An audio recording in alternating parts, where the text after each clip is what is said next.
Good morning, gentle people. Today's discussion will be the painting and weathering of this little Kettenkrad. If you want to know more about the construction of this kit, just watch the previous video in which I described all the necessary steps to reach this level.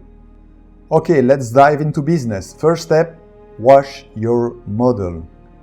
It's probably a very unpopular step, but anyway, it remains a very important step to do. So a little bit of water with a few drops of soap, and you just rinse all the parts that need to be painted.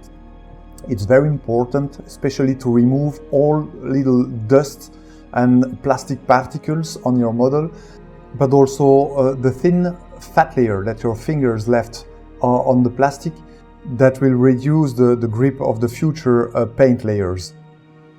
Second step will be priming the model. I use Mr. Mahogany Surfacer 1000 together with the Real Color High Compatibility Thinner from AK Interactive. The ratio is 60% thinner, 40% surfacer. I used my airbrush with the needle 0.4 and the air pressure in between 1.8 bars and 2 bars. As you can see on the video, I first apply a very thin layer and leave it a few seconds to dry. And immediately afterwards, I continue by applying a more important layer until my piece of plastic is completely covered. Priming has multiple advantages. Not only it permits to level out all the differences of tone, exposition and colors coming from the different materials that have been used on your model. But it also gives a much better grip for the future paint layers. Another advantage of priming is that it also permits to detect imperfections that you might not have seen previously during the building of the kit. A very good practical example of this fact on this model is the mudguard. The gluing seam I correct with the cyanoacrylate glue wasn't perfect, and so I had the opportunity to correct it. It's also a good way to check all the weathering effects you applied with your drill, for example, and to see if these effects needs to be smoothed a little bit more. Okay, time for the base coat. To change a little bit the color used for the Tiger one, I decided to go for a dark yellow coming from Tamiya, which is the LP55, and to mix it with the XF57 from the same brand. The ratio will be 80% of LP55, 20% of XF57, and this mixture is diluted 50-50 with the lacquer thinner from Tamiya, the one with the yellow cap. To airbrush this mixture, I use my 0.2mm needle with an air pressure of 1.5 bars. Despite the fact that the XF57 buff is labeled acrylic paint and the other one lacquer paint, does not represent any problem. There was no single problem of compatibility between both paints while thinned with this lacquer thinner from Tamiya. You can already create a pre-weathering effect with this base coat by applying it on a random way, creating clouds of paint and creating areas of shadow already at this stage. This is why I also used a dark brown primer and not a black one, just like for the Tiger one. That's for the same reason. That's to be able to create slight shadow effects and smoother effects in between the primer layer and the base coat layer. While using a black primer, for example, the color difference, the contrast between both layers is sometimes too important to create nice and smooth transitions. Next step after base coat application will be the highlight. To do so, I used 60% of LP55 and 40% of XF57, so the mix will be a little bit more faded, and I dilute everything with 70% of thinner, the lacquer thinner. With regard to the airbrush, I use the reduced air pressure to 1 bar and my needle of 0.2, but I removed the airbrush head just to gain in precision. Given the size of the vehicle, it's not a big job to do. Just concentrate the paint on the upper surfaces, all the surfaces which are the more exposed to the sun. So here, for example, on the front wheel, that's the front light top surface, the mudguard top surface, and also, let's say, in the middle of the main wheel. For the hull, it will be the same principle, working from top to bottom and focusing mainly on the flat surfaces more exposed to the sun reflection. It could be compared to color modulation technique. The only difference here is that I don't paint panel per panel with different colors. The highlight here are faded onto the base coat, so there is no different colors for different panels. For this mid-production Kettenkrad, I decided to follow the Tamiya painting scheme.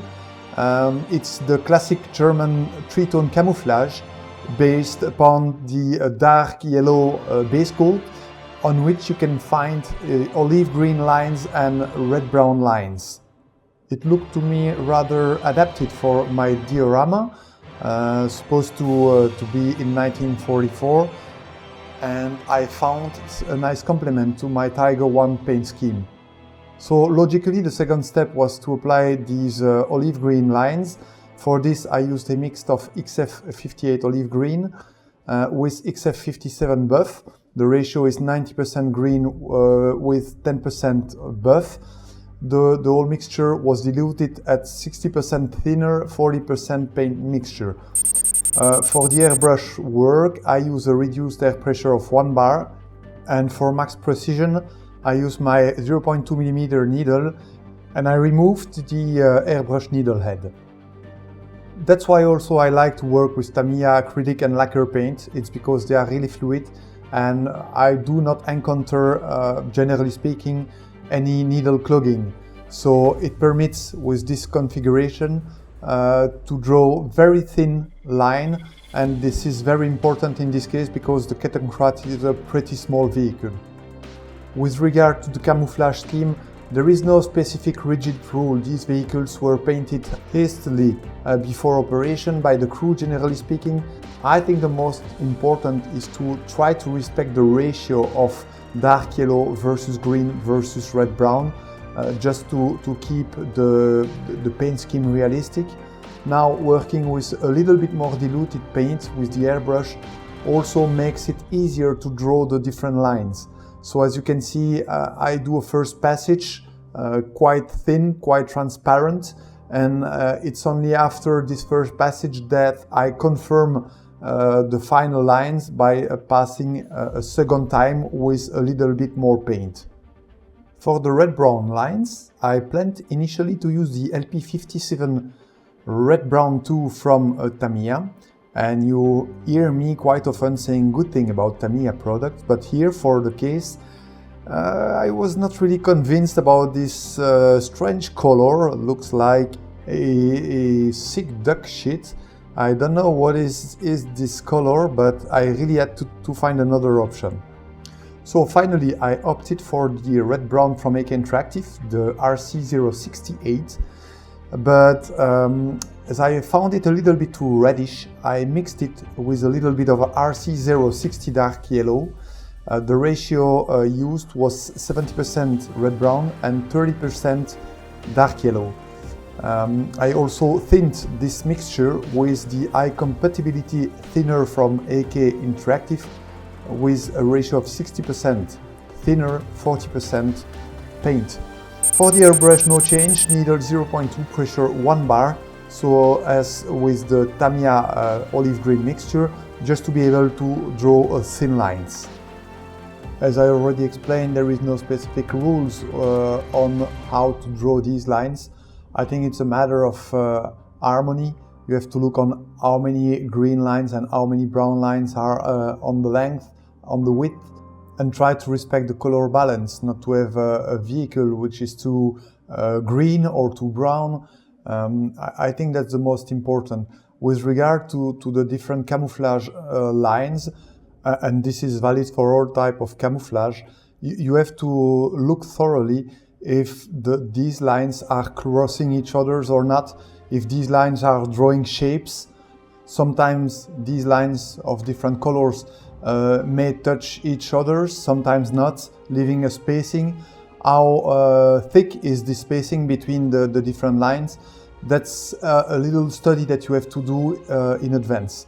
Another point of interest is also to look at the edges of these lines, of these spots in general. Here, for example, on the Tamiya plan, it seems that these lines had smooth edges. I mean, like a little bit blurred, with a smooth transition from one color to the other. So in this specific case, it wasn't necessary to use a stencil or any other type of masking product like mascol or masking tape.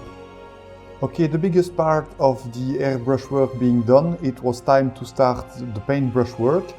So I decided to start painting all the black areas with what I had in stock. I only had in stock an old AK 4008 black gray. That's an acrylic paint basically done for brush and airbrush use, but I think more adapted for airbrush use. So the problem of this paint, to my opinion, is the fact that it's a bit liquid and the finish was a bit glossy, or let's say at least satin. The fluidity of this paint was a problem because at some points, like for the rear mudguards, the paint had a tendency to expand beyond the limits where it was supposed to be. So I had also to correct the work with the airbrush later on. But all in all, I wanted to spare money and to spare time, and in the end I had to make a new order to AK Interactive. I expanded my collection of third generation acrylics from this brand. That's a series that I like very much using. And I've bought basically intense black and rubber black, some grays as well. And I corrected the work done so far with the older version, like this AK 4008.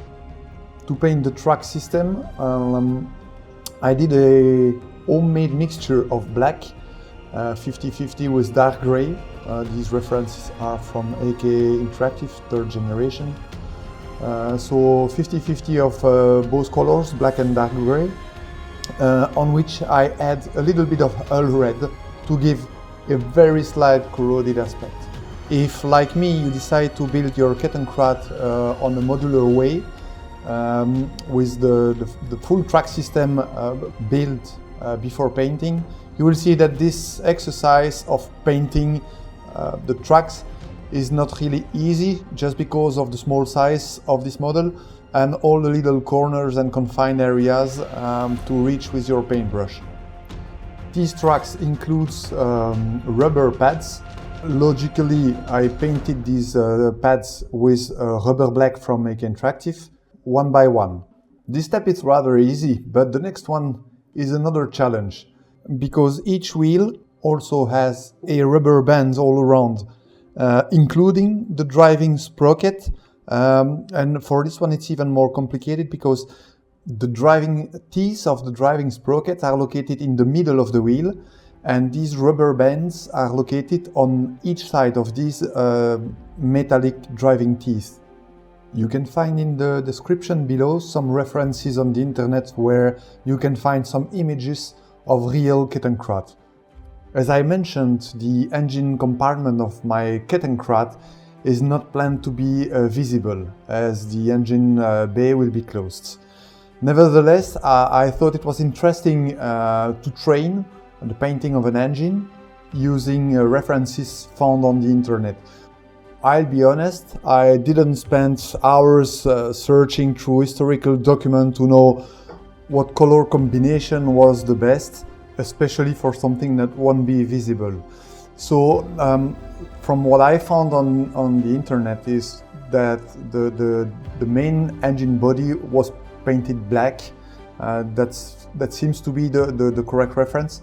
Now, on other documents, we can see that some parts of the engine was also painted dark yellow, and on some, probably on some civilian vehicles, the engine top head was also sometimes painted light blue greenish.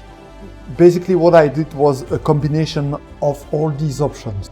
So I assume that wartime some pieces, some parts could have been changed from a civilian version to a military version, and we ended up in a mix of all these colors, which is really interesting on a painting perspective. The first step was to paint the main engine body in black. I then painted the engine top head in light blue-green color. Reference of these colors are here on the images, so these are Vallejo paints. There is no specific color for this, it's just a personal mixture until I reached the desired color. I then painted the exhaust pipes. I will explain how while describing the main exhaust painting procedure, because it was exactly the same procedure. So what you see now is me applying the heavy chipping effect product on the engine body.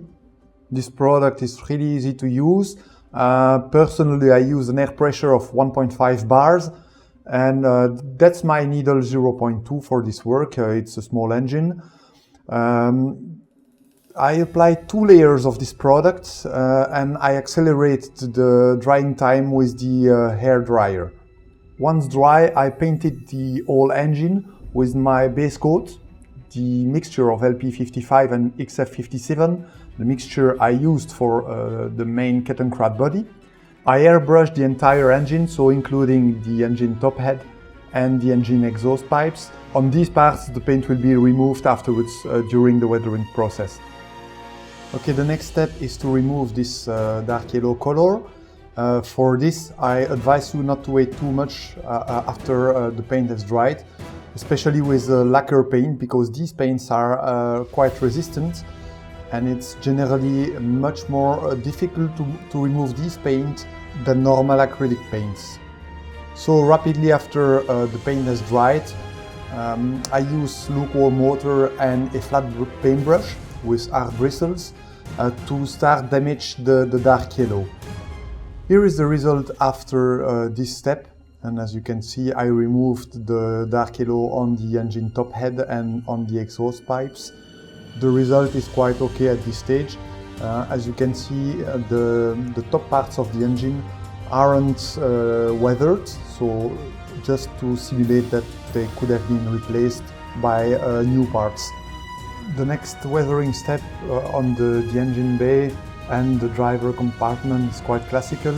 It starts with some scratch effect. I apply for this with a sponge and then with a small paintbrush a camouflage black-brown paint from Vallejo.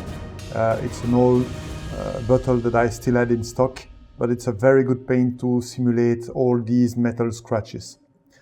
The amount of scratches should increase logically in the more worn out areas. So in this specific case, for example, the Kettenkrad was used for to transport people or to transport goods, and so the driver was entering and leaving the vehicle quite a lot of times per day with dirty boots, perhaps with mud or dust or little stones in his boots. So all this narrow space all around the driver's seat should have been quite worn out. I then applied a dark wash from Camo in all the crevices and all around the details around the driver's seats. It's a really easy product to use. You can let it dry and then remove the excess with a flat paintbrush and a little bit of white spirit. And where you want to accentuate the effect, you can just pass multiple layers and merge them together with white spirit, let them dry, and so on and so on. For the engine section, I use another product, which is the engine wash and turbines from Interactive. My bottle is a little bit old, but anyway it works. You can dilute the product with white spirit if you want. I wanted a dirty and greasy old engine, so I washed the engine completely with this product, let it dry and remove the excess with white spirit. I also give a little pass with this product around the gearbox assembly.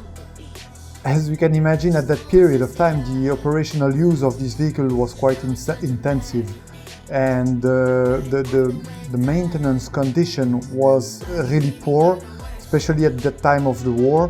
So let's add some little oil leaks left and right to make it even more authentic.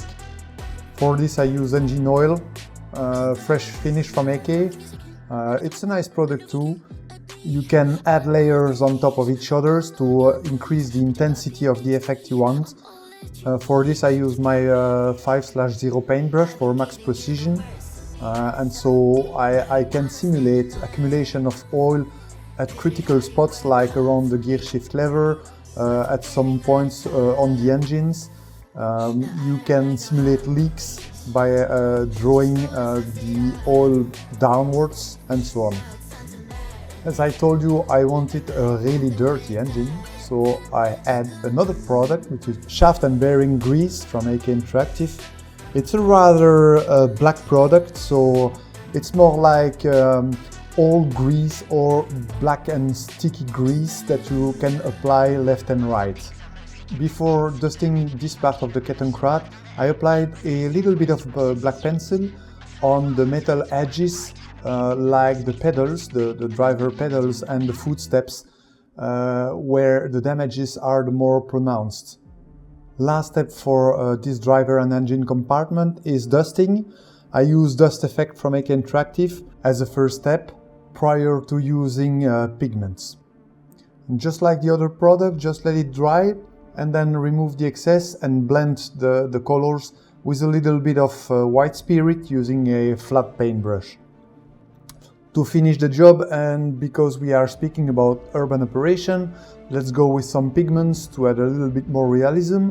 I've selected the concrete pigment from Camo for this one because they have a white grey appearance that looked to me quite a good complement to the dust effect product from AK Interactive, and I think it could simulate quite nicely all these dust coming from the destructions in town. I fixed these pigments with white spirit and the job was done. And that's all for this driver engine compartment. As you can see, quite a lot of effect work, weathering work. We applied chipping, dark wash, we applied some engine oil leaks, then engine and turbine wash to give this greasy appearance, then dusting, also the black pencil to emphasize the metal effect at some locations. But it is also quite a worn out area. That's the more damaged and the more used area in the vehicle, of course. Now you'll see that the basic weathering procedures that I used for this driver and engine compartment have been the same for the whole vehicle. Okay, ta-da! Let's speak about the exhaust pipe painting now. I know it's a common big question mark for a lot of beginners, especially because there are a lot of products, enamel products, oil products and then acrylic products. I will show you here how I painted my main exhaust pipes, and I did the same for the engine exhaust pipes. It's exactly the same procedure. I did it with acrylics third generation from AK Interactive. I like as well to work with oil paints because the color blending seems to me easier, but of course the drying process is much longer. Okay, what I did here was starting from the lighter colors and then successively adding layers with each time darker ones. So the lighter tone here is a light gray that I did myself, a mix of basalt gray and white.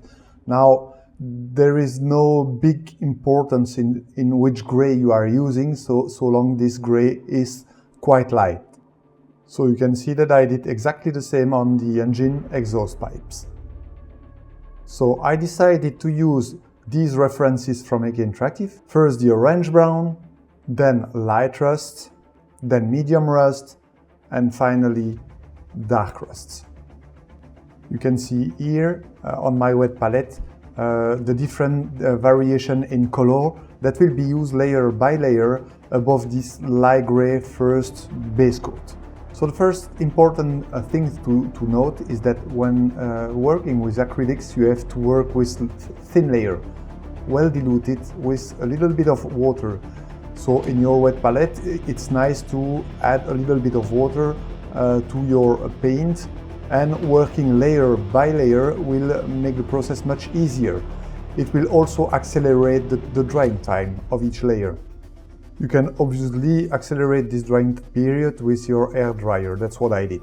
So how many layers of each color is not defined. It depends only upon the result you want to achieve. So it's purely visual. So one thing is sure is that you should keep each layer transparent. So it's not the aim to apply a fully opaque layer on the support. This is the superposition of the different transparent layers that will create this random cloud of different colors.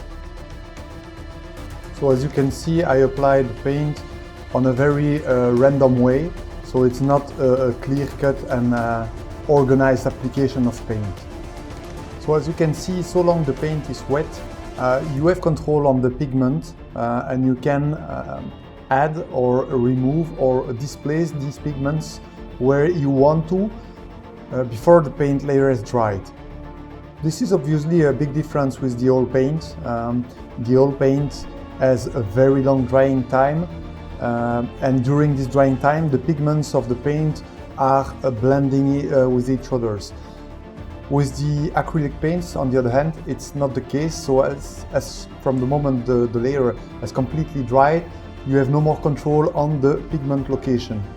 As I told you, I started from the light color towards the darker color. Now that doesn't mean that you cannot use the lighter colors after the darker ones, of course. Here, as you can see, I apply some spots of the lighter tones after having applied these darker ones. So the idea is to create patches of colors which are all blended together due to the transparency of each layer. So at the end of the process you have a nice support, nice rusty support, on which you can also add a dark wash, for example, but also a chipping effect, or using chocolate paint, or using hull red paint, or using black-brown paint, for example. In this specific case, I use chocolate reference with a sponge and with a small paintbrush to simulate the chipping effect. So in the end of the building process, I will also apply a dark wash on each side of the exhaust support and a little bit of black smoke pigment at the exhaust pipe outlet. Due to its position below the vehicle, the exhaust will also receive finally a dust layer with the dust effect from AK Interactive. So in the end, all this rust painting will be rather faded. Let's speak now about the weathering of the rest of the vehicle. So as I explained during the weathering of the driver and engine compartment, we will follow basically the same steps. The only difference here is that we have an additional step, which is varnishing the model. Prior to this step, I do prefer to execute the chipping of the paint. I execute this chipping with the camouflage black-brown paint from Valero. You can do it with the sponge and with the paintbrush. Generally, I start with the sponge and then I continue with the paintbrush. Now, from time to time, there are some spaces where you can only work with the paintbrush due to the small size of this model and all the little confined areas that you cannot reach with the sponge. Again, try to be logical and apply these scratches in all these areas which are more prone to damages. So to me, these areas are all these areas which are prone to maintenance actions like refueling, lubricating, stepping in, stepping out of the vehicle, and also all the areas low on the vehicle which are prone to impact with stones and perhaps other obstacles.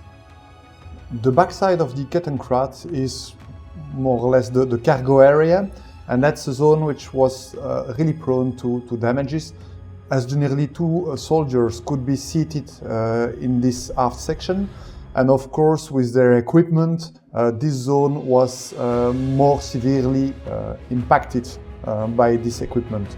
This is why I was so interested in reproducing the ventilation grid with photo etch. It's because when you looked at the real pictures of the vehicle, you can see that these ventilation grids could have been rather damaged and folded due to the equipment storage or even the soldiers' boots. Don't forget any areas, so like the track system, the inner side of the driving sprocket should be nicely weathered, just like the lower front section of the vehicle, just because of the impact of all ground elements during travel.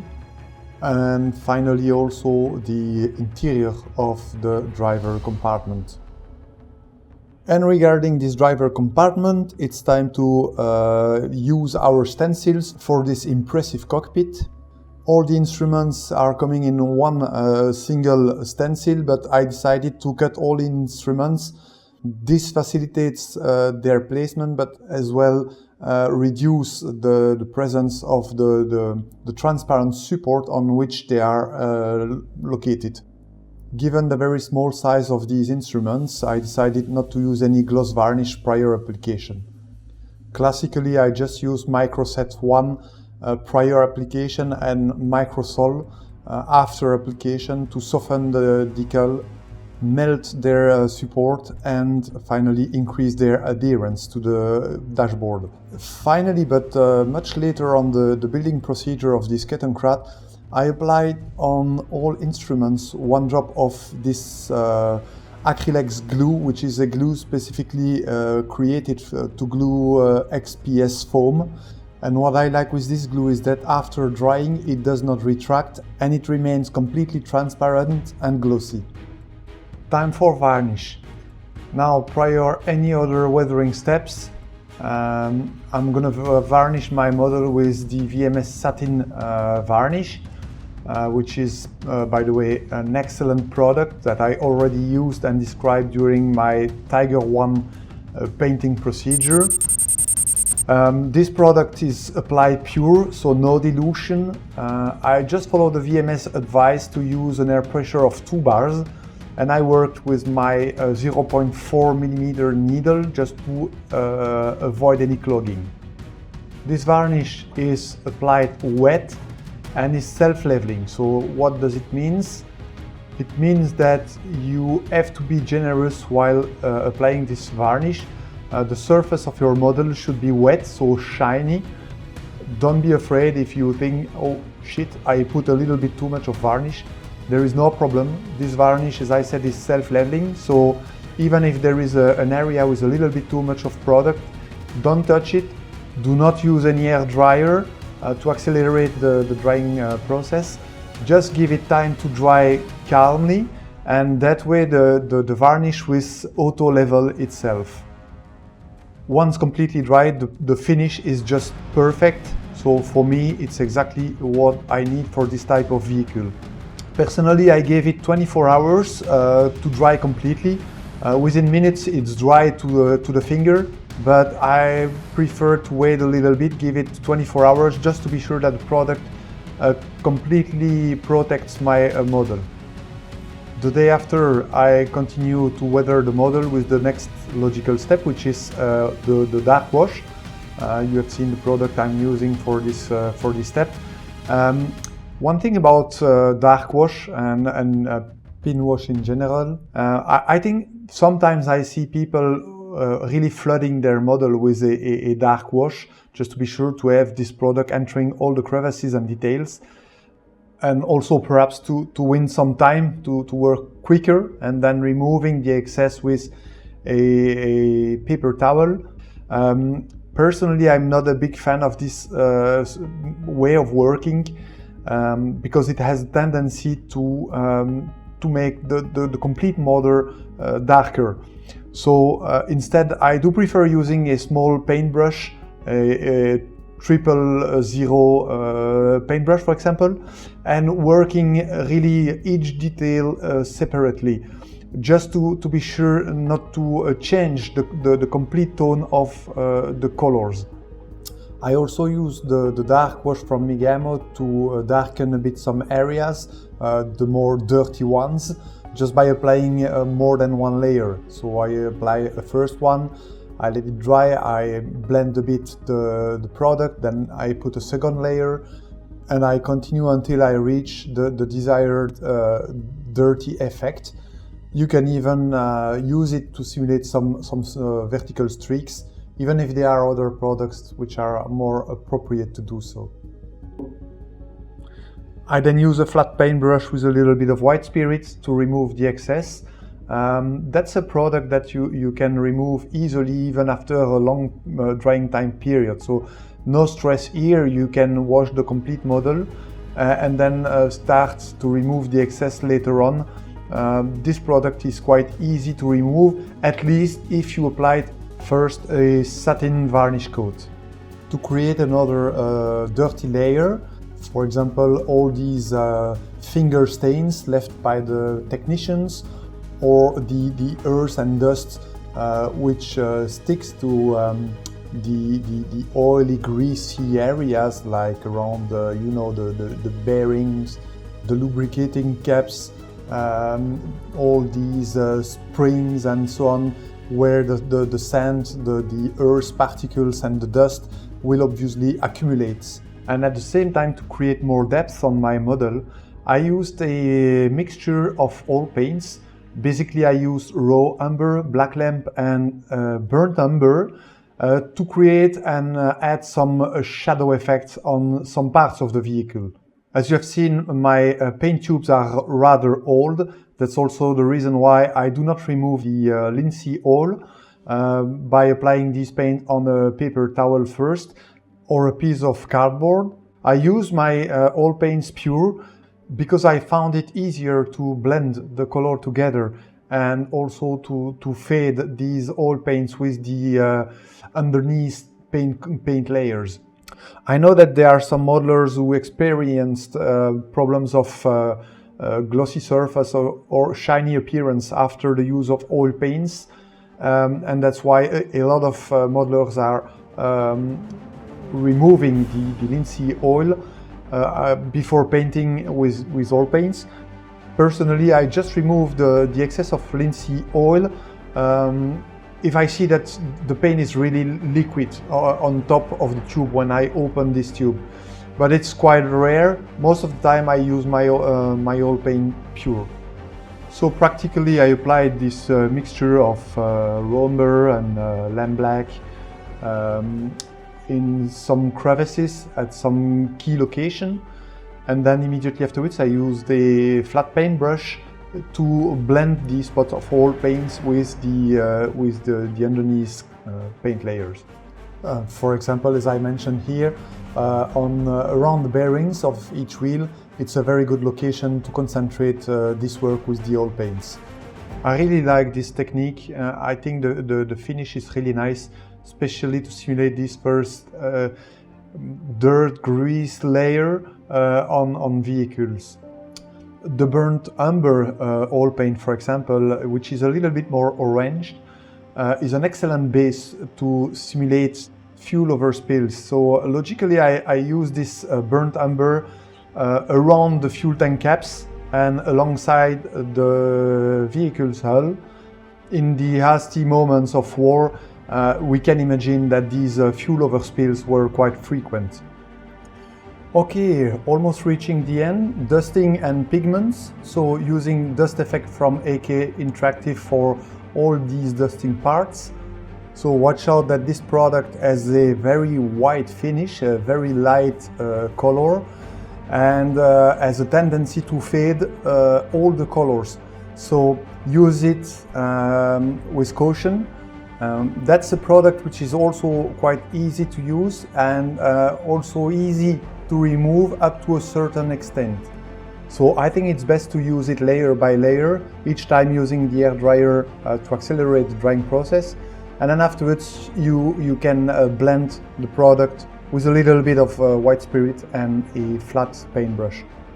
Again here, no need to flood your model with this product.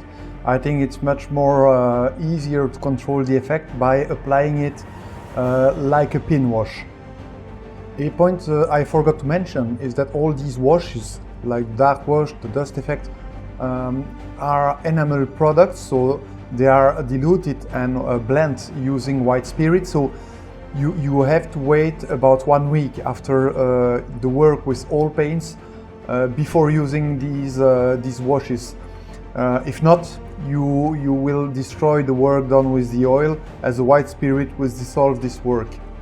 So as you can see, for example, on this front wheel, I apply pin wash of dust effect in the crevices around the wheel. Now I do not flood my entire wheel with this product, just to keep and protect all the oil work that was done in the middle, in the center of the wheel. I also accumulate the product on the top surfaces of this assembly, where logically the dust would accumulate. To blend or remove the product with white spirit, again, it's a matter of logic. So here, for example, the rubber band of the wheel is brushed from up to down.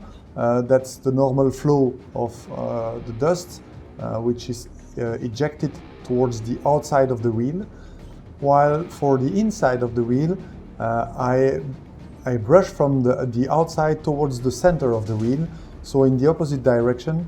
And here it's just a matter of control. It's just because I want to keep the center of the wheel clean and emphasize the accumulation of dust on the outside of the wheel. The hull lower section receives, of course, much more product, because that's logically the place where all the dust will accumulate around the tracks. Here the dust layer is brushed vertically, just like on the chassis flanks as well. I used for the first time this special brush, paintbrush, created by AK Interactive. That's a special streaking brush. The bristles have been cut in a way that this brush creates immediately some vertical streaks, and I'm quite pleased about the results. It works quite nicely. For the rest of the blending procedure, it's exactly the same. You can use another brush with some white spirit and remove the excess. It's also interesting to add some concentration of dust at some point, like around rivets and around the small corners, just to create more variety and not to have a complete whitewashed vehicle, completely dull. Here you just concentrate the dust effect at some key locations. Dusting effect completed, it's time for the final touch. Here I used shaft and bearing grease from AK Interactive to replicate old oil leaks around some wheel bearings. An interesting feature that most probably a lot of you do not know about the Kettenkrad is that each individual track segment had its own oil chamber. So the lubricating system of this track system was really complicated. So you can imagine there are 40 track elements on each track, each one having its own oil chamber. This is really interesting because it means that we can use our shaft and bearing grease product also on some track links. I also use a flat paintbrush to create some tiny splashes of grease on the wheels. It's an easy technique, quite realistic. As you might have seen in the previous video on building the Kettenkrad, all the rubber pads from the tracks have been worn out using different drills and hobby knife. So now it's time to emphasize all these little details on these rubber pads by applying a dry brush. Dry brush done with oil paints. Now I will show you how to reproduce buff tone using oil paints. It's quite easy. You need 3 colors. Basically it's titanium white, lamp black and ochre yellow. The main paint is titanium white, in which you will add first a tiny touch of black just to create a light gray color. Once you have this light gray color, you add a little touch of yellow ochre to create the buff color. It's quite easy to do, and you have a very nice buff color that you can apply with all paint. I do like very much using all paints to create dusty dry brush because you have a lot of control on the effect. The trick is to work with an almost dry paintbrush. Time for pigments. I use the concrete pigment from Camo, and I fix this pigment with the pigment fixer. Watch out here not to overdo the effect. We are supposed to present a vehicle operating in urban destruction, so mainly dealing with dusts and not with mud, so the effect is completely different. It should be light. So working with a small paintbrush, I apply here and there a little bit of concrete pigment that I will then fix with the pigment fixer. To build the effect progressively, I apply the second layer and then a third layer, just step by step, and using the air dryer to accelerate the process. It's also a good way to increase progressively the thickness of this dust layer. Watch out when working with pigments because these have the tendency to hide very much all the details of the previous work. So I think it's best, if you want to keep a better control of the result, to work layer by layer and to work with really small amount of pigments at a time. Each time a layer is dry, you still can modify a little bit the visual effect by using a flat paintbrush with white spirit. It gives you the ability to just fine-tune the appearance of this pigment. As could be seen in the movie Saving Private Ryan, this Kettenkrad is found by the American troops in the middle of an abandoned city, in the middle of a field of ruins, and is quite covered by dust and rubble.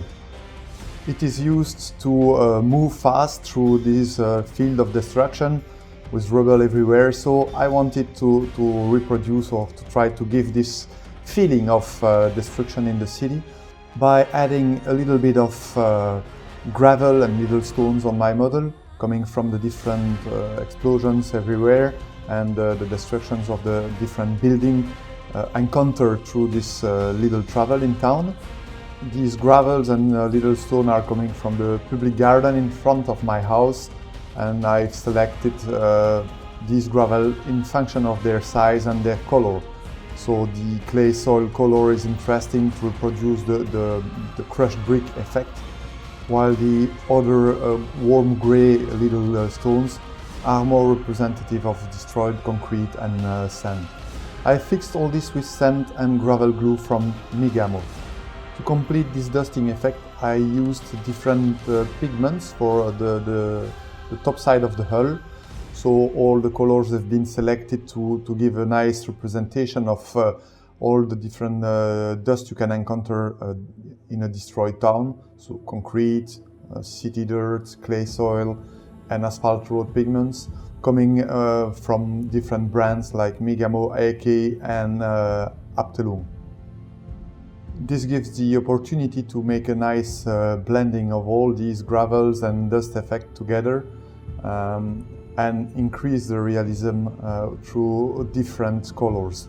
All these pigments are then fixed again with pigment fixers.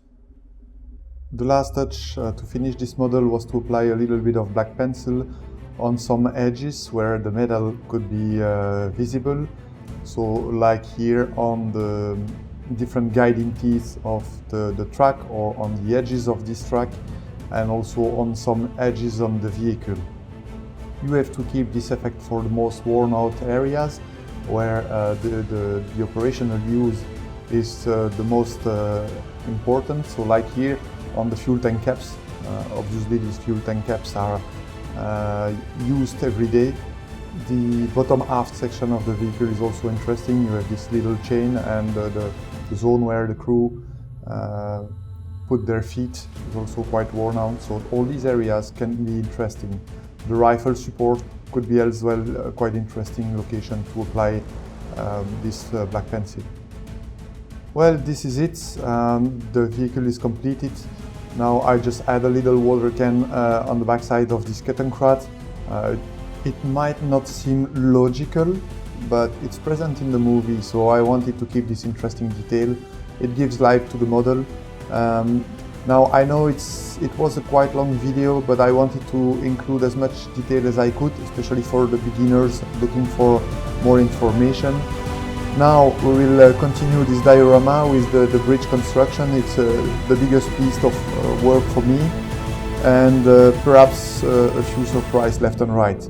See you, greetings from Portugal. Ciao guys.